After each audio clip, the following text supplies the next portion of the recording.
All right, welcome back to the Canadian Gun Vault. This week's episode and podcast, Behind the Vault Door, is going to include one of the more frequently asked questions that seems to come across my display screen more and more often every day.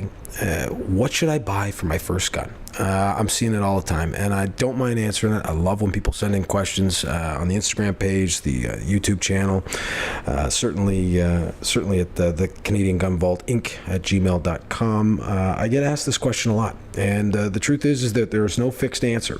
For people that are just getting into this great activity, you're definitely going to have to ask yourself some serious questions and answer honestly, of course, as to what it is that you're going to be doing with the firearm that you choose. And so, I mean, there's so many different choices out there. I mean, the firearm community, anybody that's spent any amount of time in the firearm community will probably tell you that there's just endless number of choices out there.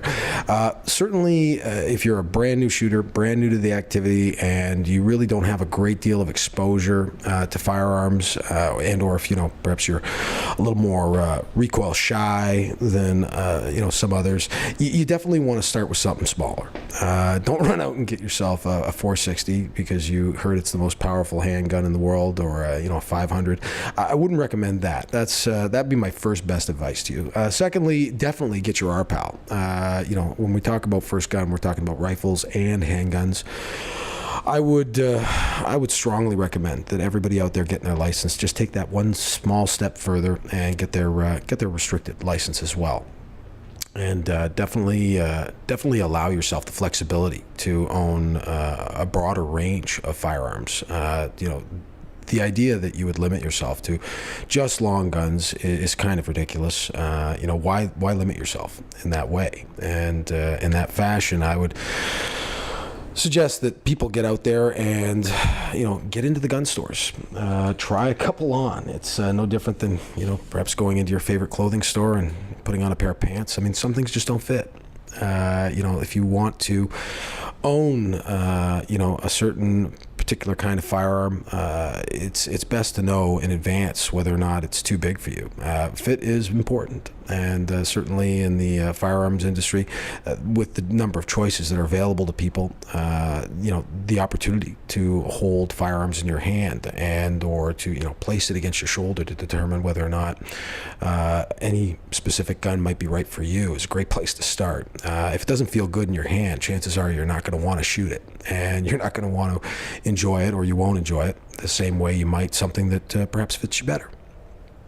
So starting from the beginning, a lot of people start with 22s, and of course great firearms like the Ruger Mark III and now the Mark IV make a terrific natural first selection for a lot of people. To work on the fundamentals, like sight picture, grip, trigger control, good form, and to acquire the necessary skill set to become an accurate shooter, to become a proficient shooter. It's good to start with something that doesn't have a ridiculously large muzzle report and or cost. I mean, 22 ammo has certainly risen in price here in Canada and definitely in the U.S. But 22 is still pretty readily available, especially up here in Canada. We have lots of it, and it's a lot cheaper to shoot than perhaps 9 and 45. And so as a starter piece, there's nothing wrong with a 22 pistol, and truthfully, even as a seasoned shooter, there's a lot of merit in owning something like that, and spending time at the range developing the necessary skill set. I mean, because it is a process, whereby you acquire the necessary skills to move up. And I really would fault people for placing a gun that's too large or too powerful, perhaps, in a novice's hands. And, it's great to expose them to, that kind of, power, like to give them something, that's perhaps of a magnum size, and to expose them to some of the excitement that comes along with shooting cartridges like that. But it's not necessarily the correct first move. So if you think about, running out and getting yourself that big gun, I wouldn't recommend that. I would recommend definitely starting, with a 22. Which is not uncommon for people to begin there. If you're one of those people though that picks up on things quick, and you're not one of those people that shies away from a little extra excitement, perhaps a 9 is a good place to start. And, if you've gone to the range and, if you've rented guns, with the supervised rentals that are available out there, at places like Urban Tactical, where you can try different types of firearms and enjoy, the benefits connected to shooting a gun before you actually go out and buy one, which, like a car, it's important that you test drive certain things, and you do have that option available to you in places like that. I would definitely suggest, though, that if you're one of those people that really, gravitates towards, exciting activities, and you probably will grow very tired of a 22 pretty quickly, and it might be relegated to the status of, safe queen in quick order, and or traded in for something different. But it's always a good thing to have when you bring people out shooting for the first time, to have a 22 on hand to kind of give them the rundown on how a firearm works, and to show them the operational controls. To have that in your repertoire of firearms is always a good thing. So if you can, monetarily get away with purchasing one, even if you don't use it much after your first, perhaps year of engaging the activity, I would suggest that, starting with the 22 is great. If you're only planning on owning, a couple of firearms, which everybody does in the beginning, but nobody ever seems to follow through on. Everybody seems to get more firearms than they plan on getting. Definitely start with a smaller caliber. And certainly you got to think about things like cost. I mean, there's no point in buying a firearm if you can't afford to run it. A lot of people don't realize how much more expensive, things like 45 are than 9. And so if you wanted to begin, with a 9, or if you've been exposed to firearms and you've gotten pretty accustomed and familiar with things like 22, and you're ready to step up, and that's where perhaps the bulk of this conversation will revolve, I would suggest that, you start looking at things like, what are you going to do it for? Like what exactly you're planning on doing with the firearm. The idea that, different firearms are suited better for certain purposes is the kind of thing that you got to consider. Are you planning on competing with it? Are you planning on just becoming proficient with it? Are you going to target shoot with it? Are you going to be a collector? These are all the things that you really want answered. Do you just want to own a gun? Which is something that some people do. Now more and more every day I'm seeing people that just, they just want to own one. They want to go out and get a license, and they want to have the ability to go out when they want to. Perhaps they've been out with a friend a few times, and they realize that they really enjoy the activity. There's, therapeutic value connected to it. I'm thinking that, there's a great place to start in the CZ series of firearms. And I say that for a lot of reasons. They certainly offer a lot of flexibility that some others do not. CZs are a very reliable gun. A lot of people believe that guns, always go bang when you pull the trigger. That's not necessarily true. They've done a great job in this industry of weeding out the less reliable firearms that were once available. And now pretty much most firearms are pretty reliable. Compared to decades past. But I mean, if you start with the CZs, the CZs have been around for a long time. And certainly I remember in the 90s, the 75B, and it's evolved into, a competition platform now that you see very often in the Canadian firearm community. And certainly the grips on that gun and the frame of the frame is like not quite as wide as some other models, so it's more well suited to a broader range of hand sizes, which brings us back to getting the correct fit. They're rock solid, reliable, they're very accurate. CZ series of firearms are just a natural choice if you've got $700 or $800 burning a hole in your pocket and you want to buy something that's really cool and good. The CZ's a great firearm to start with. I can tell you that there are other firearms that are fantastic as well, that may not have the same kind of quality and or perhaps refinement in terms of things like the trigger and design. Older firearms like Berettas. The 92 FS series is a great firearm, but again, the grip's pretty wide. The frame is substantially larger, in my opinion, than the CZ series, and they're both 9s, but completely different experiences in terms of feel in your hand and trigger pull weights and the way they perform. One definitely is a combat platform in that Beretta, where the CZ, as I said earlier, can perform a more broader range of activities: target shooting, competition. To purchase a CZ is a great idea. I think it's a great all-round performer. Not that there's anything wrong with the Beretta. In fact, I'm an enormous fan of the 92 series of pistols. But definitely you got to look at things like, what it is that you're planning on doing with it. If you're planning on engaging in a broader range of activities, the CZs make a terrific selection. If you want to get into more dedicated platforms and spend more money, there are things out there. The other idea that you would have to consider, is do you mind whether it has 7 rounds or 10 rounds in it? I mean, to move to a 1911 style platform is great for a lot of people, especially the ones with smaller hands. It's a slim, very slim frame, and certainly the 1911 design has been around for over 100 years and is a huge favorite amongst people in the firearm community, especially in the United States. They love their 1911s. To our American listeners, I'm a big fan too. In fact, I love the design so much. One of my favorite variations, the LAR Grizzly, which is a supersized version of that gun, and certainly not for beginners. I could tell you that there's so many different versions of the 1911 that are out there, and that LAR is definitely one of my personal favorites.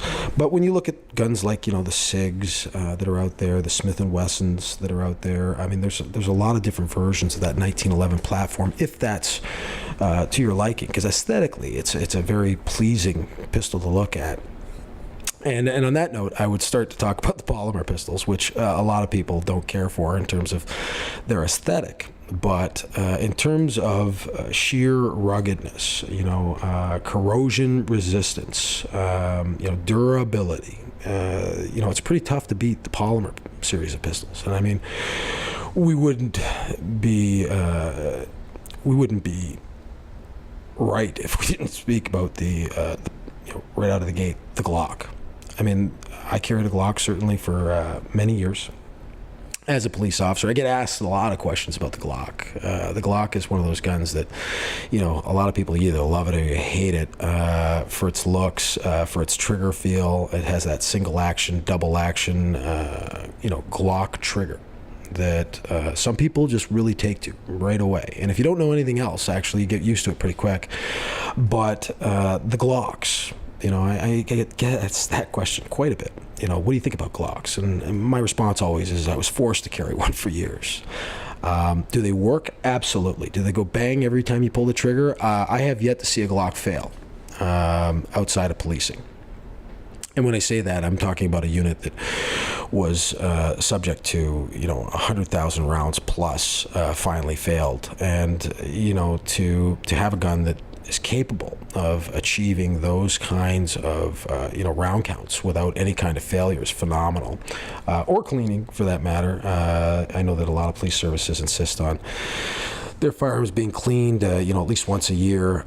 To have a Glock is to have a reliable tool, and that's why it's so popular with policing. I mean, it's simple. It's got no external safeties. It's definitely an item that can be subject to a lot of abuse, as most polymer pistols are. Some are a little more fragile than others, but a Glock always works. And that's something that it's a bit of a huge debate, actually, now that I think about it, in the firearms community. 1911 versus Glock seems to be the very popular, if you want to call it that, debate in the United States. Certainly the 1911 has seen 2 World War conflicts and has a reputation for reliability and quality connected to it, and there's so many different versions of that gun out there. But Glocks and polymer guns have a degree of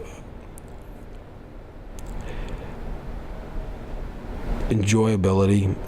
Like you grab onto a Glock and it's got this feel to it It's plastic. I mean, let's face facts. It's not metal, and some people want to feel that in their hands when they hold a gun. They want to know that they're holding a chunk, if you want to call it that, and that's certainly what we used to call it in the policing community. Like they're never going to achieve. Polymer guns are never going to achieve that metal feel in your hand. That sense of holding a firearm. That would meet a traditional, standard. Are they lighter? Yes. Do they balance as well? Most times not. And that's probably where, for me anyway, the debate ends, is when I'm holding a steel frame gun, like a 1911 or a Beretta or a Browning high power. It has a balance that polymer guns seem to have a very difficult time achieving. And certainly there are some fantastic polymer guns out there. The Glock, for its aesthetic, it's pretty boxy. And I mean, if you're purchasing a gun and it means anything to you, how your gun looks. I mean, if you want to pick a cool looking gun, the Glock might not be it. If you want to get a competition gun that is always going to run, and or if you're in the United States and you place a lot of emphasis on things like self-defense, it's pretty tough to beat a Glock with the way they perform and in terms of their reliability. And so, I mean, you could do things to improve the triggers. Those options are available to you. But ultimately, I would steer away from the Glock and would get into something more like perhaps Walther's PPQ. And I have a number of friends that shoot these guns, and they swear by them. They love them. The Walther PPQ is probably one of the most fantastically refined polymer-based guns that I've come across. They've got these fantastic triggers and clearly an example of German engineering and the kind of product that Walther has been pumping out for quite some time. You look at guns like that, but I mean they're going to be a little more expensive, and instead of spending $700 or $800, you might be into a bit of a G note there. And I mean, if it makes any difference to you, you spend a little time in a firearms store and hold them in your hand, you might find that the PPQ is a much more comfortable feeling gun. And as are some of the other more expensive German options like HK. There are options available to you if you want to own a polymer gun and not spend quite as much money. Steyr is one of those terrifically underrated guns that we see sometimes on the firing line. I certainly see them in the exchanges going for about $500. They're a lot less, certainly when they're used, and there are people that kind of shift off them very quickly. The same way people do Glocks. I find that a lot of people get out of the line, and they were told they should buy a Glock for their first gun. A lot of police officers, when they decide to get their private civilian firearm licenses, decide to purchase Glocks in an effort to have the option of training on their own time with the sidearm that they would be carrying while employed. Purchase Glocks, and I think that's a bit of a mistake too. I mean, if all the controls are in the same place, and I mean, you get used to changing magazines and operating those controls, it really doesn't matter whether or not it's Glock or something else. And I mean, if you're going to be using that firearm in your own time, you might as well be comfortable with it and like the way it looks and or ultimately like the price tag connected to it. But there are options other than the Glock, and so you look at guns like the Walthers, and they're slightly more expensive options than the HKs. But if you wanted to get into a gun that would be very reasonable and a good performing gun, I would not tell people to shy away from the Steyr. And I find what a lot of people do is they get into polymer guns, and between the balance and the trigger pulls on some of these type units, they get discouraged when they buy their first gun and they're not hitting their target at 15 yards or 20 yards or 25 yards. So to spend a little more time, to invest the time in proper training and learning the necessary techniques to improve your scores at the target range, and during training. Don't give up so fast, on a gun like the Steyr. I definitely think that the Steyr 9mm is one you would want to look at, and it's one that I've recommended to people often if they want to get into something that's not quite as expensive. And certainly it's the type of thing that, not everybody would agree upon, but I actually like the style a lot. So I would tell you to take a look at that. I would steer away, and not to take anything away from it. It's not that I don't like the Jericho pistol, but they do make a polymer Jericho pistol with a polymer frame. But I just don't find it balances quite as well as the steel version. Although the Jericho is a fantastic unit. Again, another one of those underrated units that can be purchased, for $600 or less, and usually comes with like several magazines and a carrying case and lots of accessories. The Jericho is not a bad little piece, and actually it's not that little. It's quite a heavy piece, and there's a reason for that. That gun was designed to fire a cartridge more powerful than 40, and yet you can purchase it in 9, and it's quite controllable. In that cartridge, I've seen a lot of people on the line with them, and they make it their first gun and they enjoy it. And for the people that, like I said, don't know anything else, it's a great gun and a solid piece made by these Israeli people. And so, something to look at. So if you're looking for a firearm and you have a kind of fixed price range in your mind, you have lots of choices, but ultimately it will come down to the way it fits in your hand, and exactly how much money you have to spend, and what you enjoy, doing with it. So that's going to be my bit, and certainly my opinion on the subject of purchasing a new handgun. But if we get into things like pistols for the purpose of collection, and I've had a lot of people that have approached me because the page has, on our Instagram page, is so vintage, firearm heavy. I've had a lot of people ask me what my choice would be, my first choice for a collectible, and I surprise a lot of people when I say this, and I don't blame people for getting a little bit excited about this one when I say it, but I'm going to tell you right now that you got to take a look at the Tokarovs. The Tokarov pistol, and I've talked about this on the page a lot. The Tokarov pistol is probably the single most underrated handgun choice for vintage collectible that I have seen in Canada. All you have to do is go into the US and ask about a Tokarov, and they will tell you you're into $700 to $800 in terms of expenditure to buy what is considered ordinarily in Canada to be a bit of a piece of junk, and there's several reasons for that. They do have a low cost connected to them relative to other firearms. The ammunition is corrosive for the most part. When you buy surplus, there are non-corrosive options available to you, but you've got this gun, that was used extensively in World War II, and if you buy yourself a wartime Tokarov, I think you're into a collectible that can only increase in value over time. And so for less than $220, I think once it's recognized as a bona fide World War II collectible in time, I think you're going to see the surplus dry up. I mean, they came to this country from Russia. I mean, there are Polish variants and Yugoslavian variants available, but if you get yourself a good Russian Tokarov, you're buying into a lot of fun, because you've got a firearm that shoots a projectile almost twice as fast as something like a 45. So it's got this fast, light, quick-moving bullet. And the trigger groups are very rough and unrefined. I mean, if you're into polishing a little bit, you can really smooth them out. Then it's not that bad at all. But to buy yourself a bona fide World War II collectible, like something from like 1944 or 1945, to buy yourself something like that for under $250, and to get a gun that is that powerful, that has the ability to hit targets, and a lot of people criticize the Tokarov and say that they're not really accurate. I would beg to disagree completely.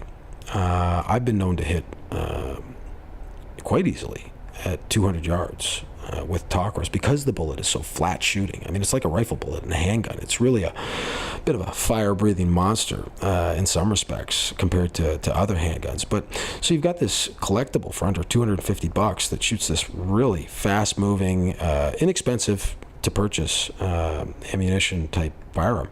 You've got this gun that's circulating in Canada in large numbers. The Americans go crazy. To our American listeners, we're really sorry, but Tokrovs and Russian SKSs and SVT-40s are still really inexpensive up here when compared to the U.S. And the availability of these guns is fantastic. I mean, if you want to buy a Tokrov tomorrow, just throw a rock in any given direction on an exchange, and you'll come across, a wartime Tokrov for anywhere between $175 and $225. And if you buy surplus ammo, I mean, it's certainly gone up in the last couple of years. I remember when it was, $90 for a case of 2,000 plus. I believe it's risen now to the point where you're into, $500 or $600 for a case of 1,000 now.